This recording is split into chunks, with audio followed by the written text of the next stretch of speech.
The first time Lily Mercer called me Mom, her father was standing beside the woman he had promised to marry. Her voice was small, but it cut through the grand Halston ballroom more cleanly than the string quartet, the crystal glasses, and the careful laughter of 200 people pretending not to watch Adrian Mercer's life come apart. I stood near the back wall in a plain navy dress I had bought on sale 3 years earlier, close enough for Lily to find me if the crowd became too much, far enough away to remind everyone that I was only her child trauma therapist. Victoria Sterling stood beneath an arch of white roses with one hand resting on Adrian's arm, a diamond shining on her finger like a captured star. She looked flawless. Adrian looked untouchable. Together, they looked exactly like the photograph every business magazine in New York expected to publish the following morning. Then Victoria crouched in front of Lily and smiled toward the cameras. "Soon, sweetheart, you will be able to call me Mom." Lily's face lost its color. Her fingers tightened around the little brass bell she carried everywhere. 1 ring meant yes. 2 meant no. 3 meant stop, usually because she felt frightened or overwhelmed. The bell struck once against her palm by accident, then twice, then a third time. I started moving before I realized I had taken a step. Lily backed away from Victoria, scanning the room until her eyes found mine. For one breath, no one moved. Then she ran. Her white shoes slipped against the polished marble, and her silver ribbon came loose as she crossed the ballroom. Adrian turned sharply. Victoria rose, her smile still fixed in place. Lily reached me and wrapped both arms around my waist with enough force to steal the air from my lungs. I dropped to my knees and held her while every conversation around us disappeared. "I am here," I whispered. "You are safe." Her face pressed against my shoulder. Her body trembled once. Then she lifted her head and said the words she had never said to me before. "Mom." Somewhere behind her, glass struck marble. I looked up. Adrian's champagne flute had slipped from his hand. He did not seem to notice. His gray eyes were locked on his daughter, then on me, as though the two of us had become the answer to a question he had spent years refusing to ask. Victoria's expression changed for less than a second. The cameras probably missed it. I did not. Her eyes went cold. 2 weeks earlier, Lily Mercer had never spoken a single word to me. I first arrived at the Mercer estate on a wet Monday morning with a canvas therapy bag, a paper cup of coffee, and the private certainty that I had made a terrible mistake. The house stood 30 miles north of Manhattan behind iron gates and rows of bare maple trees. It looked less like a home than a place built to remind the world who owned it. Limestone walls, black-framed windows, security cameras tucked beneath the roofline. 2 men in dark suits checked my identification before the gates opened, even though Adrian's office had scheduled the appointment 3 days earlier. I had worked with wealthy families before. Wealth usually tried to look warm. This place did not bother. Margaret Wells, the house manager, met me beneath a chandelier large enough to hang over a theater lobby. She was in her late 50s, with silver hair pinned neatly at her neck and kindness carefully hidden behind professional calm. "Mr. Mercer has 10 minutes before his next call," she said. "He values efficiency. Children usually do not." Margaret studied me, and something almost like approval touched her face. She led me through a silent hallway lined with paintings of men who looked as though they had never apologized to anyone. Adrian waited in a library overlooking the river. He stood when I entered, not out of courtesy, I thought, but because powerful men preferred meeting people at full height. He was taller than I expected, dressed in a charcoal suit without a tie, one hand resting beside a closed laptop. He did not offer a smile. "Grace Bennett." It was not a question. "Mr. Mercer, 3 specialists have already evaluated my daughter. Then she has probably become very skilled at being evaluated." His gaze sharpened. Most people lowered their eyes when Adrian Mercer looked at them that way. I knew because I had researched him the night before. Chief Executive Officer of Mercer Global. Owner of shipping companies, hotels, private security firms, and enough real estate to reshape entire neighborhoods. The newspapers called him disciplined, private, and ruthless in negotiations. Other stories used quieter language about the kind of influence his family held after midnight. None of them mentioned that his 6-year-old daughter had stopped speaking after her mother died. "Your job is to help Lily communicate again," he said. "You will not discuss my family with the press. You will not remove her from the property without authorization. You will not interfere with preparations for my engagement. And if the engagement is part of what frightens her? The silence between us became physical. Adrian's jaw tightened, but his voice remained level. You have not met my daughter. No, but you have already told me what I am not allowed to notice. Margaret looked down, perhaps to hide a reaction. Adrian did not blink. You have 3 weeks. I will need as long as Lily needs. 3 weeks, Miss Bennet. He opened the library door himself, ending the conversation. Lily's room was on the second floor at the end of a hallway where every door stood open except hers. Margaret explained that Lily locked it whenever anyone mentioned Victoria. I sat on the carpet outside and placed my bag beside me. Lily, my name is Grace, I said. No answer. I am not going to ask you to open the door. The house remained so quiet that I could hear rain ticking against the windows. I pulled out a sheet of blue paper and began folding it into a bird. When I was little, I knew a bird who forgot how to sing. I continued. Everyone kept asking what was wrong with her. No one asked what had frightened her. Something moved on the other side of the door. I folded another bird. Then another. 10 minutes passed. My coffee went cold. At last, the lock clicked. The door opened 2 inches. One green eye appeared in the narrow space. I kept my gaze on the paper bird in my hands. Slowly, Lily pushed the door wider. Behind her, every wall was covered in drawings. The same house. The same 3 figures. In every picture, a woman in a white dress stood outside a black door while a little girl hid inside. Lily raised a small brass bell in her hand and rang it 3 times. I did not look toward the woman on the wall. I looked only at Lily. 3 rings mean you want me to stop, I said softly. I will stop. You do not have to tell me why.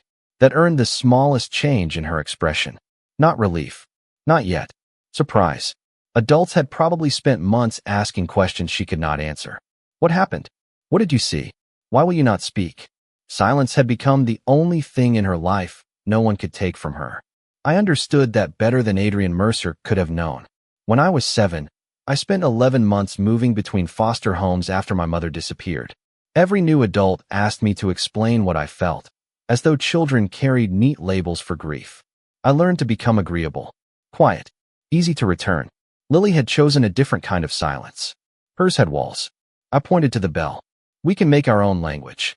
1 ring can mean yes. 2 can mean no. 3 can mean stop.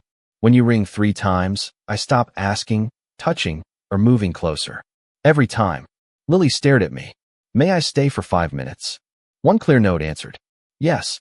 I pretended not to feel the victory rush through my chest. Trust built too quickly was usually fear wearing a polite face. I unfolded another sheet of paper and began making a star. Lily watched every movement. Outside the room, a floorboard creaked. I knew someone was listening, but I did not turn around. 5 minutes became 15. Lily folded 1 corner of paper, then another. Her first star leaned badly to one side. Mine did too. When Margaret appeared with a tray of tea and sliced apples, Lily retreated toward the bed, but she did not close the door. Margaret's eyes moved from the paper stars to the brass bell and then to me. Mr. Mercer would like an update. He can have one when I am finished. He is not accustomed to waiting. I looked at Lily. Neither is fear. Margaret's mouth almost curved into a smile. She left the tray and walked away. Lily rang once. I could not tell whether she approved of my answer or simply wanted the apples. I decided not to ask. By the time I stood to leave, 6 paper stars lay on the floor. Lily picked up the crooked one she had made and held it out to me. I accepted it with both hands. I will bring it back tomorrow. 2 rings. No. I paused. You want me to keep it? 1 ring. I tucked the star carefully into the front pocket of my bag. Lily watched until it disappeared. Then she closed the door, but the lock did not click. Adrian was waiting at the end of the hallway with 1 hand in his pocket, his expression unreadable. What did she tell you? He asked. Nothing. His gaze hardened. You were in there for almost an hour. She did not speak. Then what exactly did you accomplish? I stepped closer and lowered my voice so Lily could not hear us. She opened the door. Adrian glanced toward the bedroom. The distance between him and that door was no more than 20 feet, but something told me it had felt like miles for a long time. Did you see the drawings? I asked. Children draw many things. Children repeat what they cannot process. You have been here 1 hour, Miss Bennet. And you have been here every day? Which one of us noticed that the same woman appears in every picture? His eyes went still. Do not involve Victoria in this. Lily already has. Adrian's voice dropped. You were hired to restore my daughter's speech, not create theories about my family. Speech is not the problem. Silence is how she is protecting herself. For the first time, something broke through his control. It was not anger. It was fear, quickly buried. Protecting herself from what? I do not know yet. He looked toward the closed door. How long? As long as it takes for her to believe that telling the truth will not cost her someone she loves. Adrian said nothing. A phone vibrated in his pocket, but he ignored it. That small choice told me more than any newspaper profile had. Tomorrow at 9, he said. 8, I replied. Lily was watching the driveway before I arrived. She expected me earlier. His eyes narrowed. How could you know that? There were fingerprints on the window. I walked past him before he could turn the observation into another. Order. The following morning, Lily was waiting behind her bedroom door. It opened before I reached it. We did not speak. We rang the bell. 1 for yes, 2 for no, 3 for stop. I showed her photographs of faces displaying different emotions. She ignored them. I offered a blank sheet of paper. She took a black crayon and drew the house again. This time, she added 3 figures inside. A little girl. A tall man. Someone with brown hair, standing between them. Is that Margaret? I asked. 2 rings. Is it Victoria? 3 rings. Stop. Her hand began to shake. I set the pictures aside immediately. We are done with that question. Lily looked at me as though she expected me to keep pushing. 3 rings mean I stop, I reminded her. Every time. Her shoulders lowered. Then footsteps approached in the hallway. A woman's perfume reached the room before she did, floral and expensive, with a sharp sweetness beneath it. Lily froze. The black crayon snapped in her hand. Victoria Sterling appeared in the doorway wearing a cream coat and a smile polished for photographs. There is my favorite girl, she said. Lily struck the bell 3 times so hard that the wooden handle slipped from her fingers. Victoria looked at me. Her smile remained perfect. You must be the new therapist. I moved between her and Lily without thinking. And you must be the reason she locks the door. Victoria's smile did not disappear. It became smaller, sharper, the kind of smile people used when they had already decided which version of the truth would survive the room. That is a serious accusation, she said. I heard the warning beneath the softness. Lily heard it too. She moved closer behind me, one hand closing around the fabric of my sleeve. It was an observation, I replied. She rang 3 times when you entered. Victoria glanced at the bell on the carpet. Children become anxious around change. Adrian and I are getting married. Naturally, she needs time. Fear is not the same as adjustment. Her eyes settled on mine. Pale blue. Calm. Carefully empty. You have been here 2 days. That was long enough for her to tell me to stop. She did not speak. She did not need to. The air changed before Adrian appeared. It was not a sound. It was the way the security guard at the far end of the hall straightened and the way Margaret stepped aside. Adrian walked toward us with his phone in one hand, his expression controlled, but his attention moved immediately to Lily. She was half hidden behind me.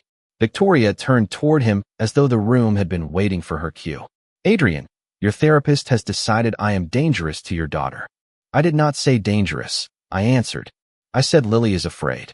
Adrian looked at the broken crayon in Lily's hand, then at the bell near her feet. 3 times, he asked. I nodded. Victoria released a quiet breath.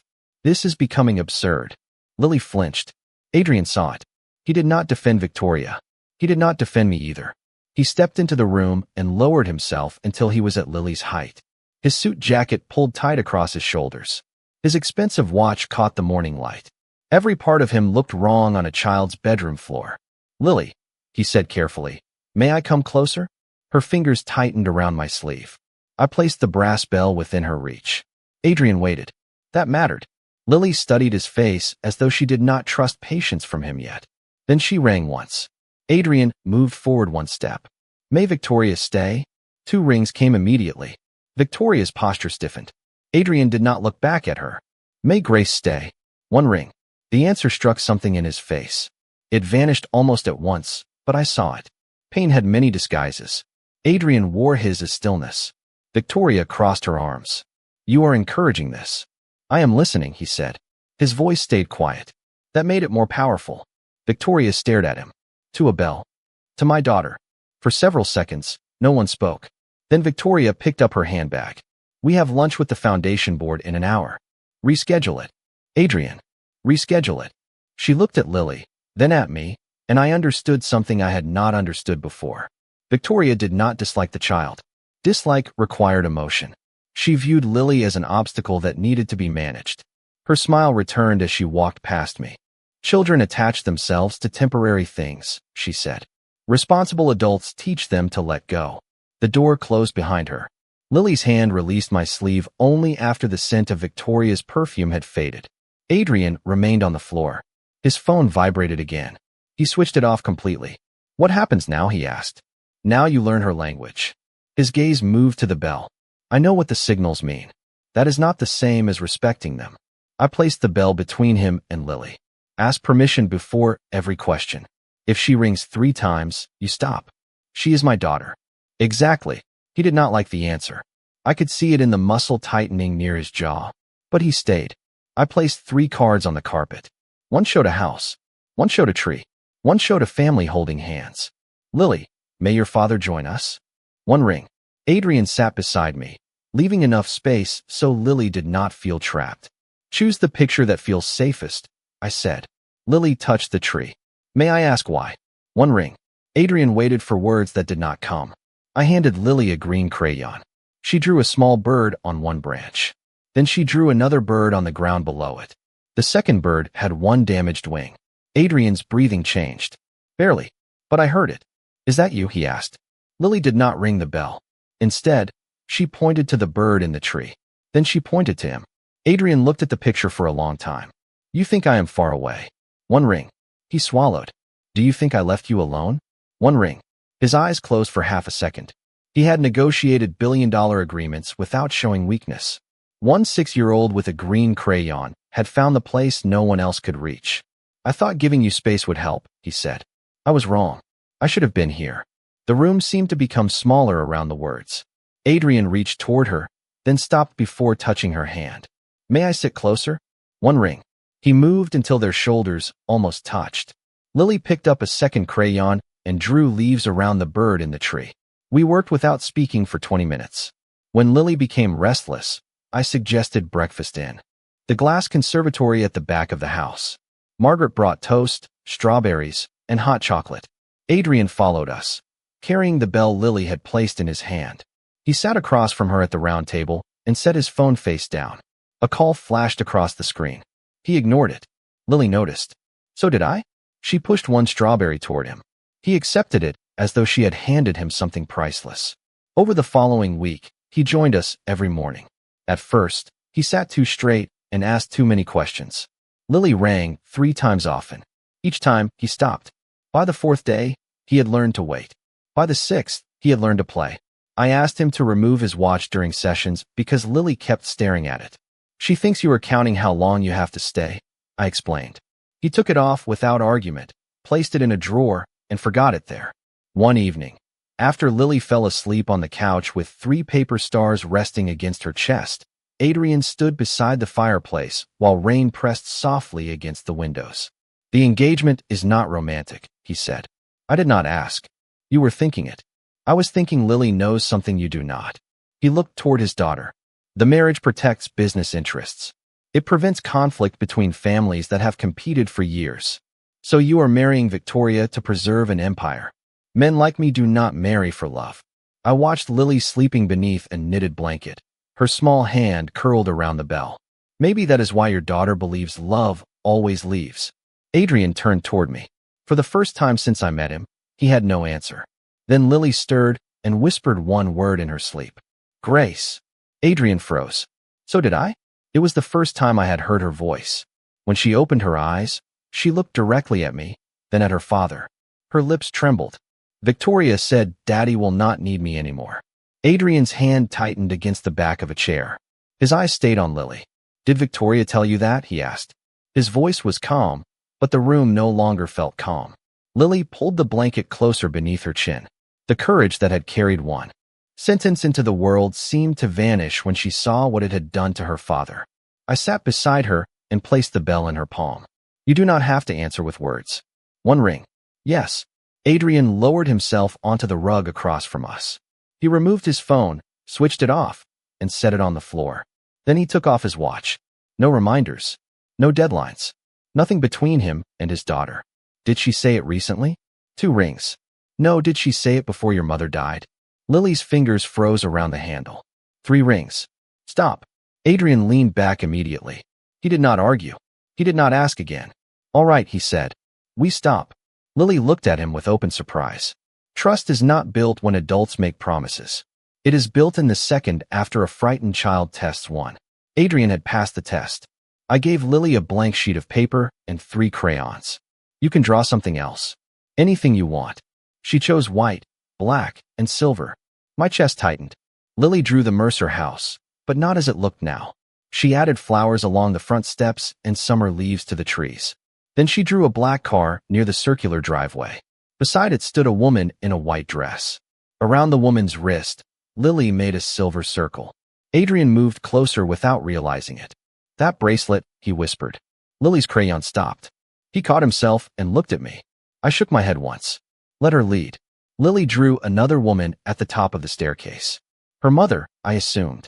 The figure held a red folder against her chest. Between the 2 women, Lily drew a jagged black line. Not a wall. Not a road. A separation. Then she pressed the silver crayon so hard that the paper tore beneath it. Her breathing changed. I placed my hand flat on the rug, close enough for her to take and far enough that she still had a choice. She reached for me. You are here, I said.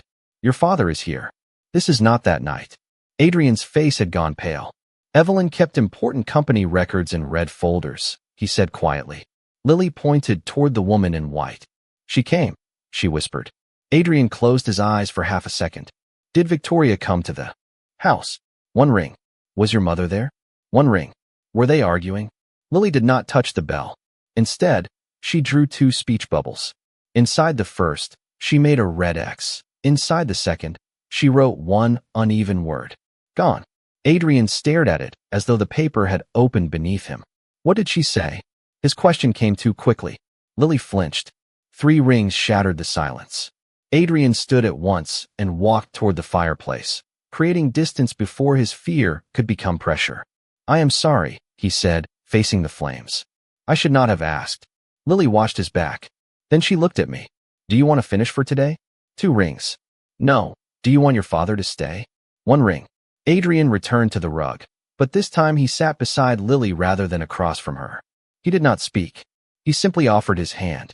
She placed 2 fingers against his palm. It was not an embrace. It was more important. Once she is gone, Lily whispered. Her voice was so faint that the rain nearly swallowed it. Adrian bent closer, but he did not interrupt. Everything changes. His expression emptied. I had seen that look in parents before, the moment when guilt arrived before the facts. Did Victoria say that? I asked. 1 ring. Lily pointed to the silver circle around the woman's wrist. It fell. Adrian looked at Margaret, who had appeared silently in the doorway. Did Evelyn own a silver bracelet like that? Margaret shook her head. No. Miss Sterling did. It was a family piece with small blue stones. She wore it often that year. Adrian stood. Do we know where it is now? No. Ask Nathan to review the household records and security archives. Quietly. The command carried the weight of the man described in newspapers, but when he looked back at Lily, his voice softened. Not tonight. Tonight I stay here. We built a tent from blankets in front of the fireplace because Lily wanted the room to feel smaller. Adrian held 2 chairs steady while I draped fabric across them. He looked ridiculous kneeling on the carpet in a tailored shirt, following instructions from a 6-year-old who had only recently begun speaking again. Lily smiled.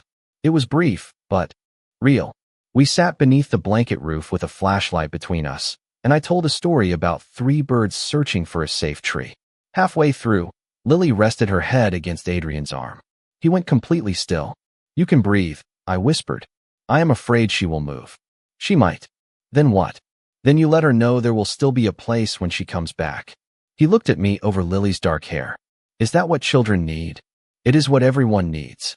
The following morning, Victoria arrived before breakfast. She walked into the conservatory wearing a pale gray coat and the same sweet perfume that made Lily's shoulders tighten. Adrian stood before she reached the table. Why were you at this house the night Evelyn died? He asked. Victoria stopped. Only for a second. Then she removed her gloves one finger at a time. You should be careful what you ask in front of a child. I asked why you were here. Her gaze moved to Lily, then to the drawing beside her plate. The silver bracelet was impossible to miss. Victoria's composure did not break, but one hand moved instinctively toward her bare wrist. Lily rang 3 times. Adrian stepped between Victoria and the table. Lily asked us to stop. This conversation is over.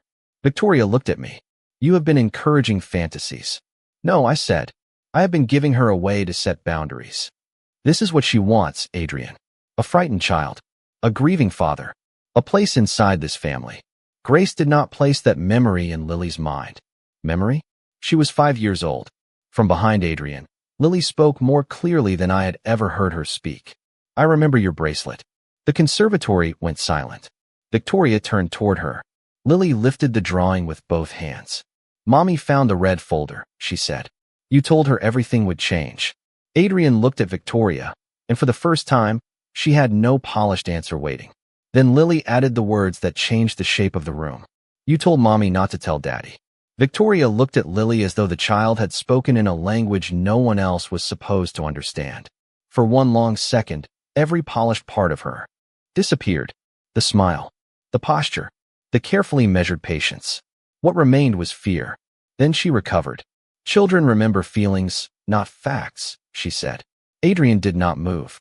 She remembers your bracelet. Half the women in New York own silver bracelets. She remembers the folder. Victoria folded her gloves over one hand. Evelyn reviewed company records. That was not unusual. She remembers you telling her mother not to speak to me. The conservatory felt colder, even with morning sunlight pressing through the glass walls. Victoria glanced toward the doorway, where 2 members of Adrian's security team stood at a respectful distance. Are you questioning me because a therapist encouraged your daughter to construct a story from drawings? Adrian looked at Lily. Would you like to go upstairs with Grace? Lily reached for his hand instead. 1 ring. She wanted him to. Adrian looked down at her, and the authority in his face softened. I will come with you. Victoria released a quiet breath of disbelief. The Mercer Foundation Gala is in 5 days.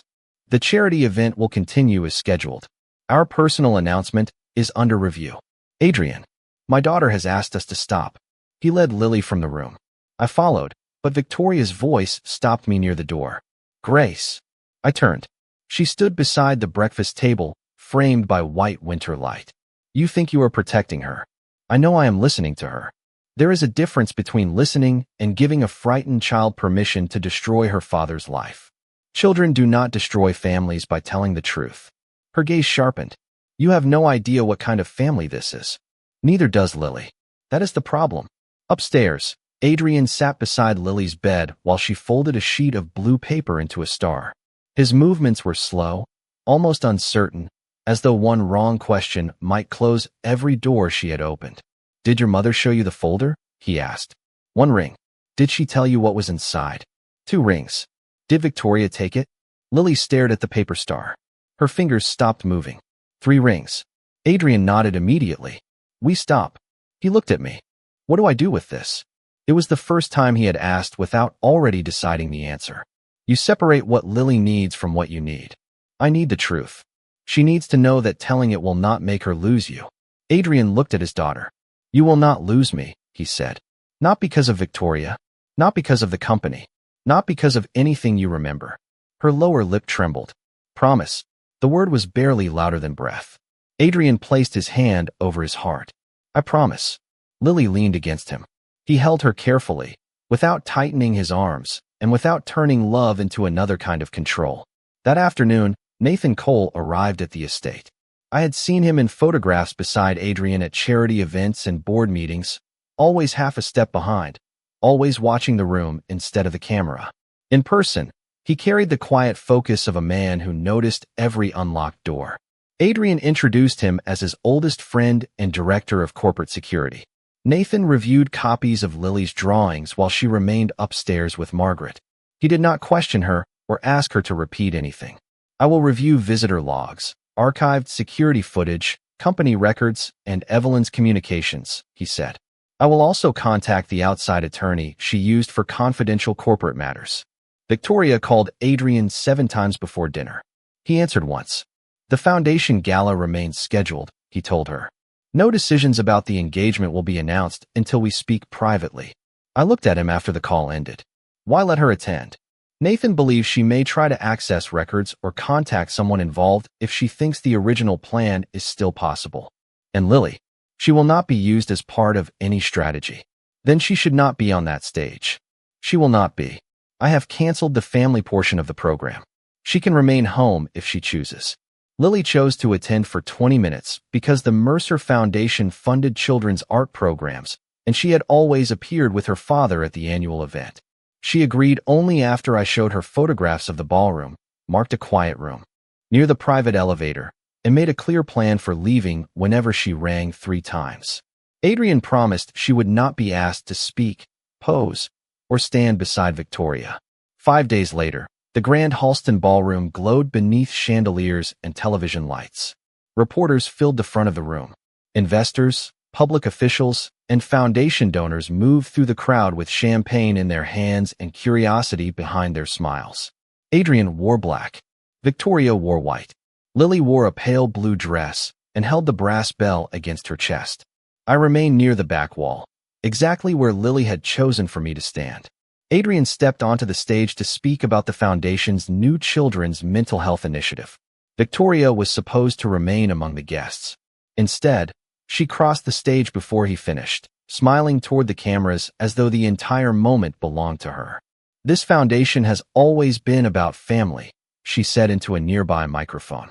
Before Adrian could stop her, she called Lily's name and extended one hand. Lily looked at her father. Adrian immediately shook his head and stepped away from the microphone. You do not have to go, he told her. Victoria crouched at the edge of the stage, still smiling. Soon, sweetheart, we will be a family in every sense. You will be able to call me Mom. Lily's face lost its color.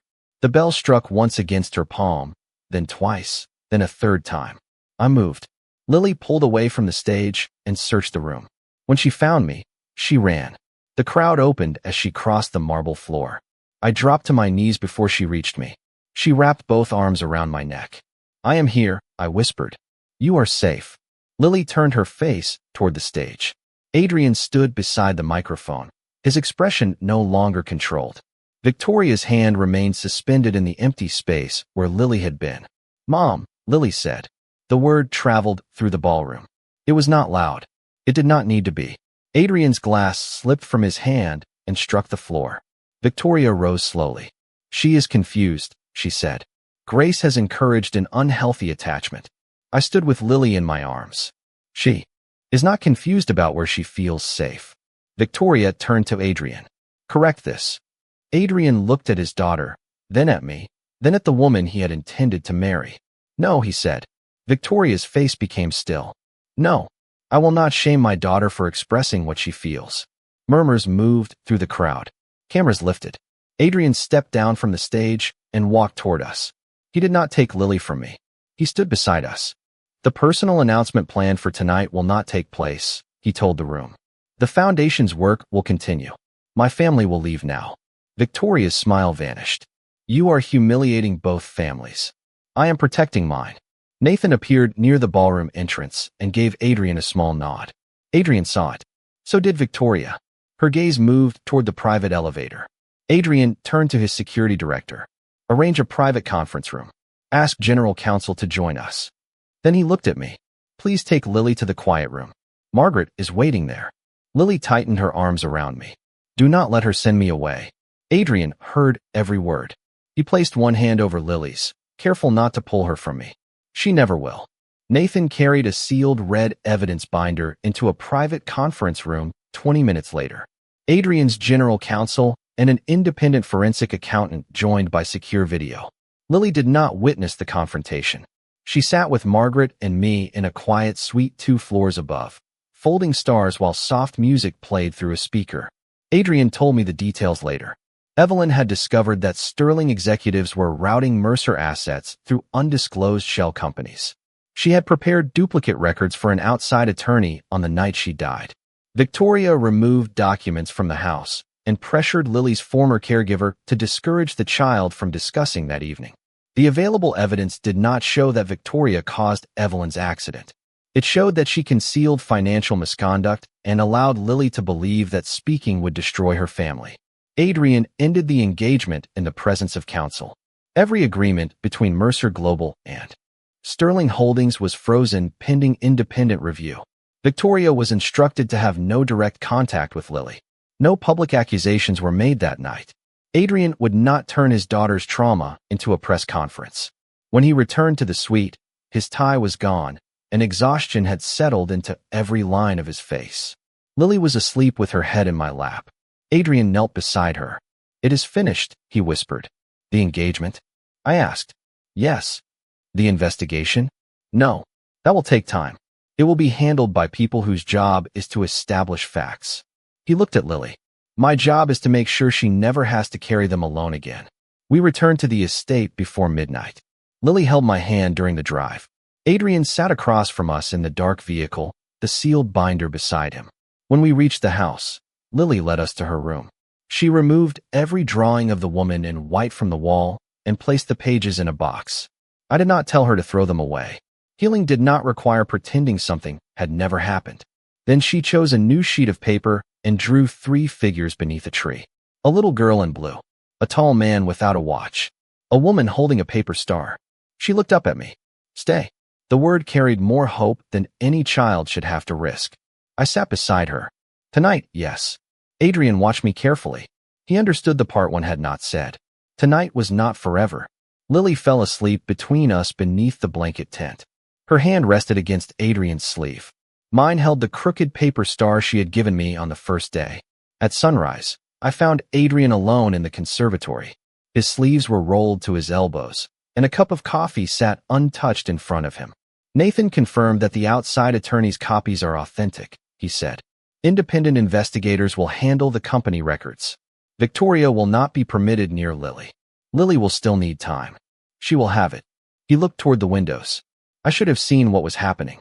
"Guilt will not make you a better father." "Then what will?" "Showing up tomorrow. And the day after that. Especially when she does not make it." "Easy." His eyes returned to mine. "Will you help me?" I wanted to say yes. Lily had already become a place inside my heart that logic could not reach. Adrian had too, although admitting that felt more dangerous than anything in his world. But affection did not erase professional boundaries. "I will help Lily transition to an independent therapist who specializes in childhood trauma," I said. "I can remain involved during the transfer, but I cannot be her therapist and become part of her family at the same time." Adrian absorbed the answer without arguing. "What does Lily need?" "Continuity. A clear schedule. No secret departures. She also needs to understand that changing therapists is not abandonment." "And what do you need?" "Space to make choices that are not connected to a crisis." The word hurt both of us. He gave it to me anyway. During the following 2 weeks, I introduced Lily to Dr. Maya Collins, a child psychologist with a warm voice, patient eyes, and no connection to the Mercer family. At first, Lily kept the brass bell in both hands and refused to sit more than 3 feet from me. Dr. Collins did not push. She folded a paper bird and placed it on the floor. Lily looked at me when she saw it. I smiled. "You taught me that doors can open slowly," I told her. "Dr. Collins knows that too." By the 4th session, Lily allowed me to wait in the hallway. By the 6th, she closed the therapy room door herself without locking it. On my final day as her clinician, we made a calendar together. Blue stars marked the days she would meet Dr. Collins. Gold stars marked time with her father. Green stars marked visits with me. But only after Dr. Collins agreed that continued personal contact would support Lily rather than confuse her. Adrian reduced his travel, moved his home office into the library, and learned how to attend tea parties without checking the time. He stopped asking staff members to report every detail of Lily's day and began asking Lily herself. Some days, she answered with words. Some days, she used the bell. He respected both. I returned to my apartment in Brooklyn and tried to remember what my life had looked like before a quiet child opened a door 2 inches and changed everything. 3 months passed. Adrian did not arrive without warning. He called. He asked whether I would meet him on a Saturday afternoon, without security in the room and without discussing Lily's treatment. I agreed. When someone knocked on my apartment door that Saturday, Adrian stood alone in the hallway wearing a dark wool coat and holding a small cardboard box. Where are your guards? I asked. In a car across the street. That is almost progress. Lily said you would make that joke. He handed me the box. Inside were dozens of paper stars. Some were crooked, some were covered in glitter. One had my name written across it in green crayon. She made one after each visit, Adrian said. I unfolded the last star carefully. The words inside were simple. Mom is the person who comes back. My vision blurred. Dr. Collins helped her talk about what that word means, he continued. Lily understands that you are not replacing Evelyn. She says a heart can remember one mother and choose another person to love. That sounds more like Dr. Collins than Lily. Lily added the part about glitter. A laugh escaped me before I could stop it. Adrian's expression softened. She asked me to bring you home, he said. I told her that people are not brought home. They choose where they belong. I looked at him. This was not the man I had met in the library, measuring my value in minutes. There was no command in his face. No expectation. Only hope stripped of power. And what are you asking? Nothing you cannot refuse. His voice lowered. I can protect companies. I can manage crises. I can make rooms full of powerful people listen. But I do not know how to build a family without turning it into another thing I control. He paused. I am asking whether you will let me learn. Slowly. With boundaries. Without asking you to rescue either of us. Behind him, the elevator opened. Lily stepped out holding Margaret's hand and the brass bell. Adrian glanced at me apologetically. She was supposed to wait downstairs until I called. Patience has limits when you are 6, I said. Lily ran toward me, then stopped several feet away. She did not assume. She lifted the bell. Can I? She asked. I opened my arms. One clear note filled the hallway. Lily crossed the distance and held me tightly. Adrian remained where he was until I reached one hand toward him. He joined us slowly, carefully, as though approaching something sacred. Nothing became perfect that afternoon. I did not move into the estate. Adrian did not become a different man in a single conversation. Lily still had nightmares, and some doors still took time to open. We began with Saturday breakfasts, then walks in Prospect Park, then ordinary dinners where Adrian learned that listening was not the same as waiting for his turn to speak. Months later, when Lily called me mom again, there were no cameras, no chandeliers, and no frightened crowd. We were sitting at a kitchen table covered in paper, glue, and too much silver glitter. She looked at me first, asking without the bell. I nodded through tears. Adrian did not claim me. He did not promise to give me the world. He simply reached across the table and waited until I placed my hand in his. He had spent his life teaching an entire city to fear losing him. Lily taught him that love began when he allowed someone to leave. I taught him that strength could sound like an apology. He taught me that returning did not always mean surrendering freedom. Together, we learned that a home was not built by blood, wealth, or promises made beneath chandeliers. It was built each morning by people who returned because they remained free to choose.